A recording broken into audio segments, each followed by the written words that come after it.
हम कर रहे हैं 11th होम साइंस का चैप्टर नंबर 9 अन्य व्यक्तियों से संबंध और मेल झोल। हम कर रहे हैं इसका बहुत ही इंटरेस्टिंग टॉपिक जो कि है विद्यालय, समकक्षी और शिक्षक। हम ये लेसन कंप्लीट कर चुके हैं और आज हम करेंगे आपका मूल्यांकन, यानी हम करेंगे इसके क्वेश्चन एंड आंसर। तो आइए शुरू करते हैं और देखते हैं क्या है हमारा फर्स्ट क्वेश्चन। स्पष्ट करें कि विद्यालय कैसे अन्य महत्वपूर्ण व्यक्तियों के साथ संबंध बनाने और अंतःक्रिया करने का स्थान है। बहुत आसान सा है इसका आंसर, हम इसकी चर्चा कर चुके हैं हमारे लेसन के दौरान। तो आइए देखते हैं क्या है इसका आंसर। विद्यालय एक ऐसी जगह है जहां आप अपने मित्रों से मिलते हैं। बिल्कुल ठीक बात है, आप अपने फ्रेंड से मिलते हैं, नए नए फ्रेंड्स बनाते हैं स्कूल में। इतना ही नहीं, आप कई बार तो इंतज़ार करते हैं जब संडे होता है कि कब मंडे आएगा और मैं अपने फ्रेंड से मिलूँगा। और इनमें से कुछ मित्रता काफ़ी समय तक रहती है, यहाँ तक कि जीवन भर कायम रहती है। बहुत सारे फ्रेंड्स हमारे ऐसे होते हैं जो लाइफ लॉन्ग चलते हैं, यानी स्कूल ख़त्म होने के बाद भी वो हमारे फ्रेंड्स बने रहते हैं। आप में से भी बहुत सारे बच्चों के साथ ऐसा होगा, आपके कुछ फ्रेंड्स ऐसे होंगे जो बहुत लंबे समय से आपके फ्रेंड्स हैं और हो सकता है आगे भी ये मित्रता कायम रहे। आप अध्यापकों की भूमिका में वयस्कों से भी मिलते हैं और उनमें से अधिकांश सीखने के प्रति, नए विषयों के प्रति और जीवन के प्रति आपके रवैये को निर्धारित करते हैं। यानी फ्रेंड्स के अलावा आप अडल्ट से भी मिलते हैं। किनसे? आपके टीचर्स से। और वो जो टीचर्स होते हैं वो आपका जो दृष्टिकोण है, आपका जीवन के प्रति जो नज़रिया है, आपका अलग अलग इंटरेस्ट जो है अपने सब्जेक्ट्स के लिए या दूसरे सब्जेक्ट्स के लिए, ये सब का निर्धारण आपके टीचर्स करते हैं। कैसे? जो टीचर्स आपको बहुत अच्छे लगते हैं, आप उनके सब्जेक्ट को बहुत इंटरेस्ट से पढ़ते हैं। कई टीचर्स आपको बहुत ज़्यादा प्रोत्साहन देते हैं, प्रेरणा देते हैं, आप उनके कारण बहुत ज़्यादा मेहनत करते हैं। कई टीचर्स आपको मुस्कुराना सिखाते हैं, आपका हौसला बढ़ाते हैं। बहुत सारे अलग अलग फैक्टर्स होते हैं जो आपके जीवन के प्रति जो रवैया है, आपका जो दृष्टिकोण है, उसके निर्धारण में महत्वपूर्ण भूमिका निभाते हैं। इस प्रकार जो स्कूल होता है वो हमारे जीवन में शैक्षिक कार्य करने के अलावा, हमने यहाँ क्यों लिखा शैक्षिक कार्य करने के अलावा? क्योंकि जो हमारा स्कूल जाने का मेन उद्देश्य है वहाँ क्या है? शिक्षा ग्रहण करना। लेकिन शिक्षा के अलावा यानी टीचिंग लर्निंग के अलावा सामाजिक संबंधों के नेटवर्क के रूप में भी स्कूल कार्य करता है, जो हमारे मूल्य, व्यवहार और सोच को अध्ययन अध्यापन की प्रक्रिया द्वारा प्रत्यक्ष और अप्रत्यक्ष रूप से प्रभावित करता है। मैंने आपको बताया था स्कूल हमारी लाइफ को दो तरह से, डायरेक्ट और इनडायरेक्ट रूप में प्रभावित करता है। अब डायरेक्ट रूप से अगर हम देखें तो हमारे जो मूल्य हैं, हमारे जो व्यवहार है, हमारा सोच विचार है, हमारा टीचिंग लर्निंग प्रोसेस है, उसके थ्रू हम डायरेक्ट रूप से उससे प्रभावित हो रहे हैं। और अप्रत्यक्ष रूप से अगर हम बात करें तो विद्यालय में जो हमारे समकक्ष हैं, यानी कि जो हमारे हम उम्र हैं, हमारे क्लास के जो बच्चे हैं, हमारे जो फ्रेंड्स हैं, हमारे जो टीचर्स हैं, उनके साथ हम इंटरेक्शन करते हुए इनडायरेक्ट रूप से प्रभावित होते हैं। अब देखते हैं हमारा अगला क्वेश्चन, यानी कि सेकंड क्वेश्चन। बताइए कि शैशवावस्था से किशोरावस्था में मित्रता की प्रकृति कैसे बदलती है।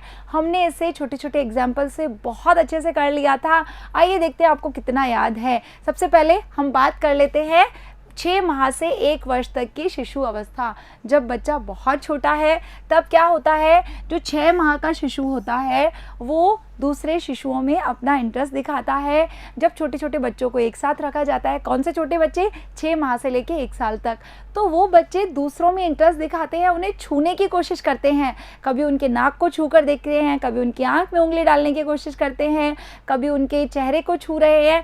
तो अलग अलग तरीके से वो उन्हें छूने का प्रयास करते हैं और वो बच्चे एक दूसरे को मुस्कुराते हैं, देखते हैं और एक दूसरे को निहारते हैं जब उनको साथ में रखा जाता है। देखिए, ये मित्रता के अलग अलग पड़ाव हैं। हम सबसे पहले बात कर रहे हैं 6 माह से 1 साल के बच्चे की कि यहाँ फ्रेंडशिप का क्या स्वरूप है। लेकिन इस अवस्था में वो एक दूसरे को केवल एक वस्तु समझते हैं।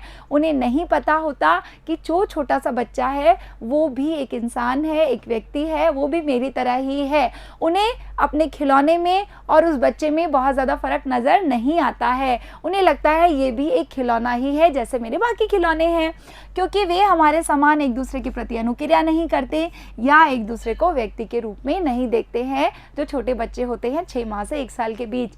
अब हम बात कर रहे हैं सेकंड नंबर पे जो 1 वर्ष से 3 वर्ष की आयु की बाल्यावस्था होती है ना, 1 to 3 ईयर्स। उसमें क्या होता है, इस आयु के बीच बच्चा ये महसूस करने लगता है कि जो दूसरा बच्चा मेरे पास है वो एक वस्तु नहीं है, वो एक खिलौना नहीं है, वो भी एक बच्चा है, वो एक व्यक्ति है और उनके साथ वो सामाजिक अंतःक्रिया करना प्रारंभ कर देते हैं। अब उनकी इंटरेक्शन शुरू हो जाती है दूसरे बच्चों के साथ जब उन्हें साथ में रखा जाता है। इस काल में मित्र वह होता है जो आपके इर्द गिर्द रहता है। अब देखिए कैसे मित्रता की परिभाषा बदलती जाएगी, फ्रेंडशिप की जो डेफिनेशन है उम्र के साथ साथ चेंज होती जाएगी। अब उनके लिए फ्रेंडशिप का क्या मतलब है, जो भी उनके आसपास बच्चे हैं वो सब उनके दोस्त होते हैं। इस मित्रता का व्यक्ति की पसंद नापसंद या उनके गुणों से कोई लेना देना नहीं होता है। बच्चे को इस वक्त नहीं पता होता कि ये जो बच्चे हैं इनमें से मैं इन्हें पसंद करता हूँ या हमारी पसंद मैच करती है या मुझे इसके गुण अच्छे लगते हैं। इन बातों से बच्चों को कोई मतलब नहीं होता है। इस उम्र में अधिकांश बच्चे किसी एक साथी के साथ खेलने में अपनी रुचि नहीं दिखाते हैं। यानी आपने देखा होगा बड़े होकर बच्चों की पसंद बन जाती है कि मुझे इसके साथ खेलना अच्छा लगता है, मुझे सरोज के साथ खेलना अच्छा लगता है या मुझे आशीष के साथ खेलना नहीं अच्छा लगता है। इस उम्र में ऐसा कुछ नहीं होता, बच्चे सबके साथ खेलने में ही समान रुचि दर्शाते हैं। वे अक्सर एक दूसरे के साथ खेलने में अंतःक्रिया करते हैं परंतु अधिकांश समय वे अपने आप खेलते हैं। बच्चों इस चीज़ को अच्छी तरह से समझिए कि ये वो उम्र है जब बच्चे को बहुत ज़्यादा ज़रूरत नहीं होती है किसी और बच्चे की या किसी और बच्चे के साथ खेलने की। आप देखेंगे कि बच्चा अपने आप अकेले भी खेलता रहता है, कभी किसी खिलौने के साथ, कभी बर्तन के साथ, किसी भी चीज़ के साथ बच्चा अकेला ही खेलता रहता है। वो पूरा दिन भी अकेला खेल सकता है। उसके बाद है पाठशाला पूर्व के बच्चे, यानी कि जो प्री स्कूलिंग एज है हम उसकी बात कर रहे हैं। पाठशाला पूर्व वर्षों में बच्चा अधिक स्थायी तरीके से दूसरों से संबंध बनाना शुरू कर देता है। अब यहाँ से थोड़ा सा यहाँ चेंज आया, अब जो संबंध है वो थोड़े थोड़े स्थायी होना शुरू हो गए हैं। लेकिन आरंभिक मित्रता स्थायी होती है, यह मित्रता तुरंत बन भी जाती है और टूट भी जाती है। यानी कि इस टाइम पे जो फ्रेंडशिप है वो बहुत ज़्यादा स्ट्रांग नहीं होती, बहुत ज़्यादा लंबी नहीं चढ़ती है। आपने देखा होगा बच्चे तुरंत झगड़ा कर लेते हैं, एक दूसरे से नाराज़ हो जाते हैं और मैं तुमसे कटी हूँ, अब तुम मेरे दोस्त नहीं हो। और थोड़ी ही देर बाद अगर उन्हें टॉफ़ी, चॉकलेट या कोई टॉय का लालच दे दिया जाए तो अब हम फिर से फ्रेंड्स बन गए हैं, इस तरह से रिएक्ट करते हैं। अब विद्यालय पूर्व के उत्तरार्ध के बच्चे यानी प्री स्कूल ईयर्स के बच्चे अब थोड़े से जब बड़े हो जाते हैं तब क्या होता है, ये एक दूसरे के साथ खेलते हैं, सहयोग करते हैं और खेल के दौरान अपनी बारी लेना भी शुरू कर देते हैं। यानी अब ये ऐसे खेल खेलने शुरू कर देते हैं जिसमें अपनी अपनी टर्न, अपना अपना चांस आता है। जैसे हम बात करें हाइड एंड सीक की, कि अब मैं तुम सबको ढूंढूंगा, तुम सब छुपोगे, अब मैं छुपूंगा या तुम ढूंढोगे। वो अब एक दूसरे को कोऑपरेट करना, सहयोग करना भी शुरू कर देते हैं। वे औरों की तुलना में कुछ हम उम्र को अधिक पसंद करते हैं। देखिए अब वो स्टेज आ गई है जब एक बच्चा जो होता है वो कुछ एक बच्चों को अधिक पसंद करता है। अब सब बच्चे उसके लिए समान नहीं होते हैं। अब बच्चा कह सकता है कि मुझे रजनी के साथ खेलना ज़्यादा अच्छा लगता है या मुझे सीमा के साथ खेलना ज़्यादा अच्छा लगता है, मुझे नुपुर के साथ खेलना ज़्यादा अच्छा लगता है। अब बच्चे ये उदाहरण दे सकते हैं। प्रारंभिक विद्यालय बच्चे, अब हम बात कर रहे हैं जब बच्चे ने स्कूल जाना शुरू कर दिया है, उनकी बिल्कुल स्टार्टिंग एज है। अब क्या होता है, जो मिडिल चाइल्डहुड होता है उसके आरंभ तक बच्चा ये महसूस करने लगता है कि मित्र वे हैं जिनके साथ वे सामान्य रुचि और भावना का आदान प्रदान करते हैं। यानी अब बच्चे की जो फ्रेंडशिप होती है वो रुचि के आधार पर, इंटरेस्ट के आधार पर होती है। यानी एक बच्चा है जिसे गेम खेलने में बहुत ज़्यादा इंटरेस्ट है, वीडियो गेम्स वगैरह, और दूसरा बच्चा है जिसे आउटडोर गेम्स खेलने में ज़्यादा इंटरेस्ट है। तो बच्चा अब अपनी रुचि के अनुसार अपनी मित्रता को बढ़ाता है। इस दौरान बच्चे की मित्रता का दायरा साधारणतः बढ़ता है और बच्चा मित्रों के साथ अधिक समय बिताता है और उनका प्रभाव अधिक शक्तिशाली होता है। अब बच्चा अकेला नहीं खेलता और उनके जो फ्रेंड्स हैं उनका प्रभाव बच्चों पर बहुत अधिक होता है। कई बार तो माता पिता से भी ज़्यादा उनकी फ्रेंड्स का प्रभाव होता है बच्चों के ऊपर। अब हम बात कर रहे हैं टीनेज की, किशोरावस्था की, यानी कि आप सब इस वक्त किशोरावस्था में हैं। हम ये बात पहले बहुत बार कर चुके हैं। किशोरावस्था तक मित्रता गहरी हो जाती है और मित्र एक दूसरे से अंतर्विचार और अनुभव साझा करना शुरू कर देते हैं। ये वो स्टेज है जहाँ फ्रेंडशिप बहुत ज़्यादा स्ट्रांग हो जाती है, मजबूत हो जाती है, गहरी हो जाती है। बच्चे जो होते हैं अपने एक्सपीरियंसेस एक दूसरे के साथ शेयर करते हैं, अपने थॉट्स शेयर करते हैं। इतना ही नहीं, बहुत सारे बच्चे तो अपने ऐसे सीक्रेट्स जो वो किसी के साथ भी शेयर नहीं करते हैं, अपने दोस्तों के साथ शेयर करना शुरू कर देते हैं। ना केवल अपने विचार बल्कि बहुत हद तक अपनी समस्याएं भी वो अपने फ्रेंड्स के साथ शेयर करना शुरू कर देते हैं। इस अवस्था में किशोर के लिए उसके मित्र होते हैं वो माता पिता से भी अधिक महत्वपूर्ण हो जाते हैं। ये बात बिल्कुल सही है। इस एज में हमारी फ्रेंडशिप हमारे पेरेंट्स से ज़्यादा भी कई बार इम्पॉर्टेंट होती है। हमारे फ्रेंड्स इस वक्त हमारे लिए ऐसा लगता है वो ही सब कुछ है। अधिकांश किशोरों का जिगरी दोस्तों का एक समूह होता है जिसे हम कहते हैं गुट, टोली या क्लिक। इसकी हमने बात डिस्कशन जो हमने किया था वो डिटेल में कर लिया था हमने जब ये लेसन किया था। देखिए, 2 तरह के फ्रेंड सर्किल होते हैं हमारे, जिसमें पहले नंबर पे हम क्या कह रहे हैं, क्लिक। ये एक ऐसा समूह होता है, ऐसी टोली होती है, ऐसा गुट होता है जिसे हम क्लिक कहते हैं। ये हमारे बहुत ज़्यादा नज़दीक होते हैं, ये हमारे जिगरी होते हैं, ये संख्या में बहुत ज़्यादा नहीं होते। और ये जो हमारा फ्रेंड सर्किल होता है, ये जो हमारा ग्रुप होता है, इनसे हमारी लगभग रोज़ बातचीत होती है। हम कहीं पार्टी करते हैं तब साथ में करते हैं और हमारी नज़दीकियाँ भी इनसे बहुत ज़्यादा होती है और इनकी संख्या बहुत ज़्यादा नहीं होती है, 2, 4 या 5 हो सकते हैं। और दूसरे संख्या में है वो है क्राउड, जिसे हम कहते हैं जनसंकुल या भीड़। ये हमारा दूसरा ग्रुप है ना, जिसे हमने कहा क्राउड। ये मैंने आपको पहले भी बताया था बच्चों। ये मैं बार बार आपको इसलिए बता रही हूँ क्योंकि एक इम्पॉर्टेंट क्वेश्चन है, आपसे एग्जाम्स में ज़रूर पूछा जाता है ये। अब क्राउड जो होता है वो बड़ी संख्या में मित्र होते हैं जिनसे बहुत ज़्यादा कांटेक्ट नहीं होता है। लेकिन कैसे कांटेक्ट होता है, जैसे आप सब एक साथ सेम ही स्पोर्ट्स को देख रहे हो या खेल रहे हो, तो वो जितने भी वहाँ पे आपके फ्रेंड्स हैं वो कहलाए जाएंगे क्राउड। आपने बर्थडे पार्टी दी लेकिन 4-5 जनों को ही इनवाइट किया, वो क्या कहलाएंगे, आपके क्लिक। तो ये है आपका क्लिक और क्राउड। छोटे बच्चे जो मंच पर कार्यक्रम देखते हैं मंडली जनसंकुलों का निर्माण करते हैं। आप एक साथ बैठ के स्टेज के किसी प्रोग्राम को एंजॉय कर रहे हो, किसी मैच को देख रहे हो, तो जितने भी बच्चे हैं वहाँ पे वो कहलाएंगे जनसंकुल यानी कि क्राउड। और किशोरों का वो समूह जो एक साथ बाहर जाने की योजना बनाते हैं वो टोली का हिस्सा होते हैं। यानी अब दूसरे नंबर पे जो हमारा था ना क्लिक, वो क्या है, हमने एक साथ मिलने का प्रोग्राम बनाया, किसी रेस्टोरेंट में, होटल में हमने पार्टी करी, उसमें हमने जिन्हों इन्वाइट किया या जो हमारे साथ हैं उसे हम कहते हैं टोली यानी कि क्लिक। अब हम देखते हैं हमारा नेक्स्ट क्वेश्चन यानी कि हमारा थर्ड क्वेश्चन, मित्रता क्यों इम्पॉर्टेंट है, फ्रेंडशिप का इम्पॉर्टेंस क्या है। बच्चों ये तो बहुत ही इजी सा आंसर है, इसे आप अपने शब्दों में भी आसानी से लिख सकते हैं और हमने लेसन के दौरान भी इसको कर लिया है। तो आइए देख लेते हैं क्या है इसका आंसर।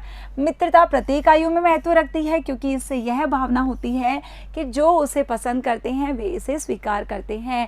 ऐसी कोई एज नहीं होती जहाँ हमें दोस्तों की ज़रूरत नहीं होती या हम बिना फ्रेंड्स के अच्छा महसूस करें, ऐसी कोई एज नहीं होती। हर एज में फ्रेंडशिप हमारे लिए बहुत ज़्यादा इम्पॉर्टेंट होती है, बहुत ज़्यादा महत्व रखती है। यह बच्चे को एक भावात्मक सुरक्षा प्रदान करती है। हमें हमारे फ्रेंड्स से, हमारी फ्रेंडशिप से एक इमोशनल सिक्योरिटी मिलती है। हमें यह एहसास होता है कि हम अकेले नहीं हैं, जो व्यस्क जीवन में सामाजिक और भावनात्मक संबंध विकसित करने के लिए महत्वपूर्ण होती है। यह हमारी फ्रेंडशिप ही होती है जो आगे चलकर जब हम व्यस्क जीवन जीते हैं तो हमारे सामाजिक संबंध बनाने में, इमोशनल डेवलपमेंट में हमारे बहुत ज़्यादा महत्वपूर्ण रोल अदा करती है। वस्तुतः जिन भावनाओं और अनुभवों को किशोर घर पर व्यक्त नहीं कर पाते हैं, उन्हें मित्रों के समक्ष व्यक्त करना किशोरों को सामान्य और अकेले न होने की अनुभूति कराने में सहायता प्रदान करता है। बहुत सारी ऐसी बातें होती हैं जो हम घर पे किसी भी फैमिली मेम्बर के साथ शेयर नहीं करते या डिस्कस नहीं करते। हमारी परेशानियों को, हमारी निराशा को, हमारी प्रॉब्लम्स को, अच्छी बातों को, अच्छे अनुभवों को हम अपने दोस्तों के साथ शेयर करते हैं और तब हमें पता चलता है कि मेरे साथ जो ये हो रहा है ये बिल्कुल सामान्य सी यानी कॉमन सी बात है और मैं अकेला ऐसा नहीं हूँ जिसके साथ ये सब अनुभव हो रहे हैं। इस तरह की चिंताएं, इस तरह के अनुभव सबके साथ होते हैं। इसलिए हमारी लाइफ में फ्रेंड्स का होना भी बहुत ज़्यादा ज़रूरी है, क्योंकि ऐसे बच्चे आपने देखा होगा जिनका कोई फ्रेंड नहीं होता, वो अक्सर आक्रामक हो जाते हैं, तनाव में रहते हैं कि मुझसे तो कोई दोस्ती नहीं करता, मेरा कोई फ्रेंड नहीं है, और वो बच्चे आगे चलकर निराशा से और तनाव से घिर जाते हैं। अब हम देखते हैं हमारा अगला क्वेश्चन, हम उम्र दबाव पद का क्या आशय है, कैसे यह किशोरों के लिए दबाव का कारण बन सकता है।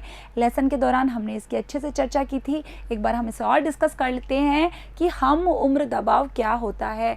बच्चों, ये एक मोस्ट इम्पॉर्टेंट क्वेश्चन है आपके लिए, इसे आप अच्छे से समझिए और अपनी नोटबुक में नोट कर लीजिए।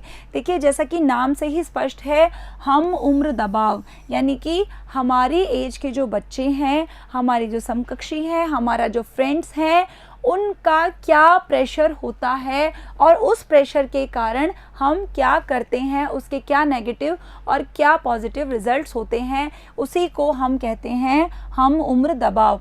यह एक ऐसी भावना होती है जो किसी व्यक्ति या किशोर को वही कार्य सीखना, करना या दोहराना चाहिए जो उसके हम उम्र अथवा सामाजिक समूह के लोग करते हैं, ताकि उन्हें भी अन्यों के समान पसंद किया जाए या सम्मान दिया जाए। देखिए, साधारण से शब्दों में हम बात करें कि कोई भी व्यक्ति किशोर होता है, वो उन्हीं कार्यों को सीखता है, उन्हीं कार्यों को दोहराता है। उन्हें ऐसा लगता है कि जो बाकी लोग कर रहे हैं, मेरा बाकी फ्रेंड सर्किल कर रहा है, अगर मैं उन कार्यों को नहीं करूँगा या उन कार्यों को अगर मैं नहीं सीखूँगा तो मुझे उतनी इम्पोर्टेंस नहीं दी जाएगी जितनी बाकियों को दी जा रही है। हो सकता है मुझे ग्रुप से अलग कर दिया जाए, हो सकता है मुझे कोई पसंद ना करे। इसका सबसे बड़ा एग्जाम्पल है स्मोकिंग, ड्रग्स, अल्कोहल और बहुत सारी छोटी छोटी चीज़ें। आपने देखा होगा हमारे बहुत सारे फ्रेंड्स स्मोक करते हैं, हमारे पेरेंट्स को ये पसंद नहीं होता, ये सोसाइटी के लिए भी सही नहीं है और हमारे शरीर के लिए भी सही नहीं है, लेकिन हम केवल इसलिए सीख रहे हैं और इसलिए कर रहे हैं ताकि हम अपने फ्रेंड सर्किल से जुड़े रहें, उनसे अलग ना हो, हमें भी उतनी ही इम्पोर्टेंस दी जाए। आपने देखा होगा कई बार तो फ्रेंड सर्किल हमें चिढ़ाना भी शुरू कर देता है, छोड़ो छोड़ो ये तो बच्चा है, ये दारू नहीं पिएगा या ये बियर नहीं पिएगा या ये सिगरेट नहीं पिएगा, और हम उस दबाव के चलते गलत कार्य करने लग जाते हैं। उदाहरणतः सहपाठियों के दबाव के कारण किशोर का धूम्रपान करना और सहकर्मियों के दबाव के द्वारा किसी व्यक्ति का शराब पिया जाना, यही जिसकी बात हमने अभी अभी की थी।